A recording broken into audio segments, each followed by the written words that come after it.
இன்றைக்கி கோதுமை தோசை செய்ய போகிறோம். இந்த மாவு கோதுமையை வாங்கி ரேஷனில் நல்லா கழுவி காய வச்சு அரைச்சி சலித்து ஒரு கப்பு எடுத்து வச்சுருக்கேன். அது சோடாப்பெல்லாம் போடுறது கிடையாது. சோடாப்பு போடாமல் தண்ணி தேவையான அளவு ஊற்றி நல்லா உப்பு நம்ம சீக்கிரம் செய்யலாம். கோதுமை தோசை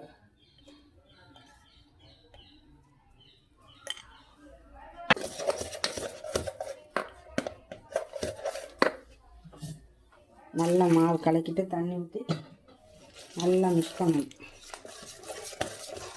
உங்களுக்கு தோசை சளிச்சிட்டு செஞ்சோன்னா தோசை நல்லாயிருக்கும், முருகலாக நல்லாயிருக்கும். எதுவுமே சேர்க்க கிடையாது, கடலைப்பருப்போ அரிசியோ எதுவுமே சேர்க்கறது கிடையாது, வெறும் கோதுமை மட்டும்தான். அதனால் தோசை நல்லாயிருக்கும். எல்லாருக்கும் கொடுக்கலாம், சுகர் உள்ளவங்களுக்கும் கொடுக்கலாம், சின்ன பிள்ளைங்களுக்கும் கொடுக்கலாம், நல்லது.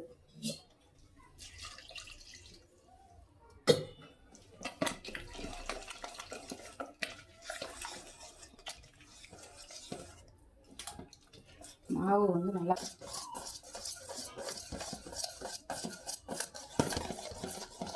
ஊற்ற போகிறேன். கோதுமை தோசை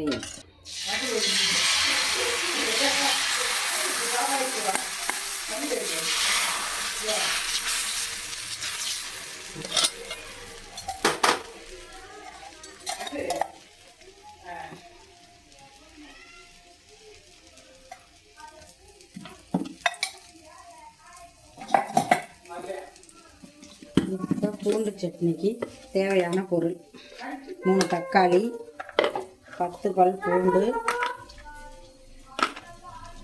மிளகாய் ஊற வச்சுருக்கேன். சீக்கிரம் அரைப்படும், அந்த தப்பையாக இருக்காது, அதனால் ஊற வச்சுருக்கேன். மிளகாய் ஊற வச்ச மிளகாயை போடுறேன், பூண்டு போடுறேன்,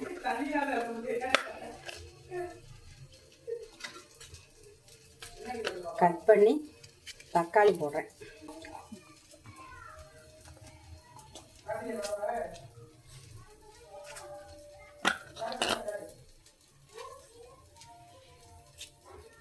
தேவைக்கு ஏற்ப உப்பு.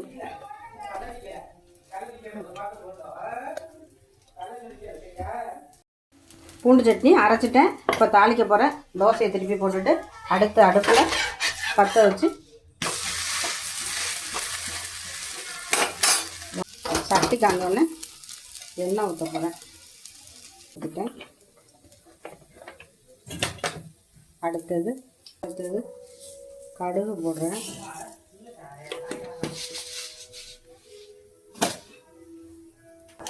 பொரிஞ்ச பிறகு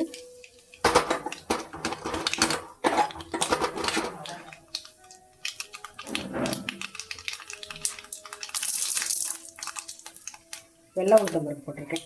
இந்த வெள்ளை உளுத்தம் பருப்பு தான் இந்த சட்னிக்கு தூக்கி கொடுக்கும், பூண்டு சட்னிக்கு.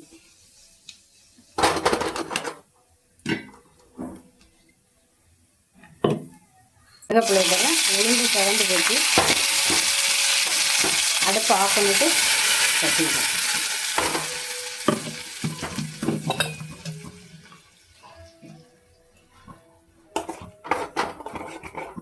இந்த சட்னி தாளிக்கையிலே ஒரு மணம் வரும்.